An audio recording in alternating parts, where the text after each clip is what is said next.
شده ببینید مدت زیادی از زندگیتون گذشته و هیچ تغییر محسوسی نکردین؟ و بدتر از اینا همه این که تغییر نکردنتون به خاطر توانایی نداشتنتون نبوده، بلکه به خاطر تنبلیتون بوده؟ اگر با من هم عقیده‌ای پس این ویدیو برای شماست. خبر خوب اینه که تنبلی یک احساسه و میشه به احساسها توجه نکرد، مثل احساسهای دیگه. گاهی میشه حوصله انجام کاری رو نداشت ولی بازم انجامش داد. به ندرت در کشورهایی مثل ژاپن میتونید تنبلی ببینید. ولی چرا؟ توی این ویدیو 8 تا تکنیک که ژاپنی‌ها برای رفع و غلبه بر تنبلی انجام میدن رو میخوام بهت بگم. پس با من همراه باش. ایکیگای، هدف رو در زندگی پیدا کن. چیزی رو پیدا کنید که هر روز به خاطرش بیدار بشین. در راستای تواناییتون باشه و اشتیاق و انگیزه بهت بده. در یک پژوهشی که از 100 سالمند ژاپنی انجام شد، یکی از ویژگی‌های بارز اونها این بود که هر کدوم برای خودشون ایکیگای داشتن. هر کدوم شغل یا هنری مثل باغبانی و غیره داشتن. در واقع اونها میدونستن که منبع اشتیاقشون برای ادامه زندگی چیه. هر روز خودشون رو با اون سپری می‌کردن. در یک پژوهش دیگه‌ای که درباره ژاپنی‌های مسن‌تر از 65 سال انجام شده نشون داد که بهره‌وری کسانی که فقط به خاطر دلایل مالی کار میکنن 1.5 برابر افرادی که در پی کسب ایکیگای کار میکنن کاهش یافته. بنابراین اگر از یک ژاپنی بپرسید که راز مقابله با تنبلی چیه، احتمالاً به شما میگه که اول ایکیگای خودتون رو پیدا کنید. این کار به شما کمک میکنه هر روز با یک دلیل مشخص از خواب بیدار بشین.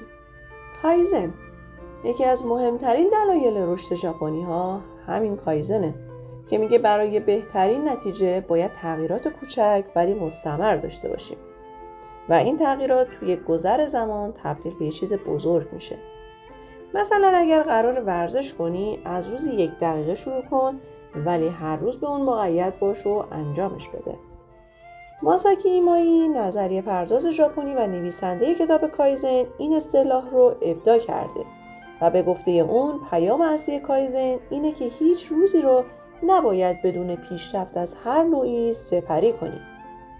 شما نمیتونید 1 یا 2 مرتبه به کایزن عمل کنید و انتظار نتیجه فوری داشته باشید، بلکه باید این کار رو به مدت طولانی انجام بدید.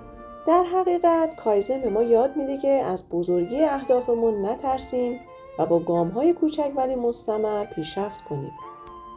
پامودورو، افزایش تمرکز و بهره‌وری. 25 دقیقه رو کار کنید، اونم بدون حواس پرتی و 5 دقیقه استراحت. و بعدش این چرخه رو تکرار کنید. این یک راه عالی برای اینه که در زمان کم خیلی کارها رو انجام بدید. این تکنیک برای کسانی که مدام حواسشون پرت میشه تکنیک جذابیه. فقط دقت داشته باشین اون 5 دقیقه استراحت شما باید به کلی با کار و فعالیت اصلیتون در تضاد باشه. هارا هاچیبو، آگاهانه غذا خوردن. آرام غذا بخور و سعی نکن خودتو سیر کنی. وقتی 80% سیر هستی احساس بهتری داری و انرژی انگار بیشتره و سرحالتری. این عادت غذایی از شهر اوکیناوای ژاپن میاد. مردم این شهر از این توصیه قدیمی برای کنترل عادت غذایی خودشون بهره میبرن و کمتر از مردم سایر شهرهای ژاپن دچار بیماری‌های قلبی و مغزی و حتی سرطان میشن و بیشترین میزان امید به زندگی رو دارن. شوشن، استقبال از طرز فکر مبتدیان. هر فعالیتی رو با کنجکاوی انجام بده. انگار بار اوله که داری انجامش میدی. از کارت گرفته تا روابط تا رشد فرد. اینکه هرچی بیشتر درباره موضوع اطلاعات داشته باشیم، احتمال اینکه سراغ مسائل جدید در اون حوزه بریم کمتر میشه. بر اساس این اصل در ذهن مبتدی‌ها احتمالات زیادی وجود داره، اما ذهن متخصصان برای هر مسئله احتمالات کمتری رو در نظر میگیره. پس لازم نیست در آغاز کار نگران دونستن تمام پاسخ‌ها و بی‌عیب و نقص بودن کارتون باشید، بلکه باید به روش یادگیری و امتحان کردن چیزهای جدید رو یاد بگیرید و به کمک شوشین قابلیت‌های خودتون رو کشف کنید. وابی سابی، یافتن زیبایی در کاستی ها. این طرز تفکر به ما میگه که برای لذت بردن از زندگی نباید منتظر کامل شدن و بی‌نقص شدن اون باشیم. با لذت بردن از کاستی ها خودتون رو از محدودیت های کمالگرایی رها میکنید و به سمت اهدافتون حرکت میکنید. اونها معتقدند که اقدام کردن از انتظار برای کامل شدن بهتره. تاکیبو، پس‌انداز به روش ژاپنی ها.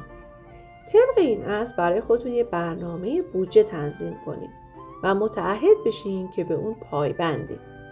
با این کار استرس مالی شما کمتر میشه و برای تنبلی هیچ بهانه‌ای نخواهید داشت. چرا که استرس مالی ممکنه انگیزه شما رو از بین ببره و مانع پیشرفتتون بشه. با این روش مدیریت امور مالی خودتون رو به دست میگیرید. حمام جنگل، کسب انرژی دوباره از طبیعت. سابقه این تکنیک به ژاپن دهه 1980 برمیگرده و بر این باوره که طبیعت میتونه ذهن و بدن ما رو تا حد زیادی جوان‌تر کنه. اگر از این ویدیو خوشتون اومد لطفاً کانال منو سابسکرایب کنید تا اولین نفری باشید که موضوعات جذاب و خفن منو میبینید.